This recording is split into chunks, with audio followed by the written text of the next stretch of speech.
Hi friends, welcome to Alsappa channel. சூப்பராக டேஸ்டியான அடமங்காய் ஊறுகாய் தாளிப்பு தாங்க இன்றைக்கி பண்ண போகிறோம். எப்படி பண்ணலான்னு பார்க்கலாமா?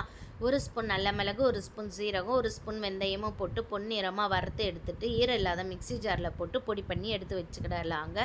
4 ஸ்பூன் எண்ணெயை ஊற்றி எண்ணெய் சூடான பிறகு கடுகு கருவேப்பிலை போட்டு பொரிஞ்சு வந்த பிறகு அடமங்காய் சுடு தண்ணியில் ஊற வச்சுருக்கேங்க. தண்ணியை வடிகட்டி அடமங்காய் எடுத்து சேர்த்துட்டு நல்லா வதக்கிடலாம். வதக்கி எடுத்துக்கிட்ட பிறகு மஞ்சத்தூள், பெருங்காயத்தூள், வறுத்து பொடி பண்ணி வச்சுருக்க பவுடர் 1 ஸ்பூனு, காரத்துக்கு 1 ஸ்பூன் மிளகாய்த்தூளும் போட்டு பச்சை வாடை போகிற வரைக்கும் வதக்கிடலாம். தீயை குறைச்சி வச்சு கலருக்கு காஷ்மீரி மிளகாய்த்தூள் 2 ஸ்பூனும் போட்டு நல்லா வதக்கி எடுத்துகிட்டு ஸ்டவ்வை ஆஃப் பண்ணிவிட்டு கடைசியாக சில்லி ஃப்ளேக்ஸும் போட்டு இறக்கிட்டு ஆற வச்சு ஒரு டப்பாவில் ஸ்டோர் பண்ணிவிட்டு நம்ம தேவைப்படும் போது எடுத்து சாப்பிட்டா டேஸ்ட் வேறு மாதிரி டேஸ்ட் இருக்குங்க. இந்த வீடியோ உங்களுக்கு பிடிச்சிருக்கோன்னு நம்புகிறேன். மறக்காமல் லைக்கும் சப்ஸ்கிரைபும் பண்ணுங்கள். பாய்.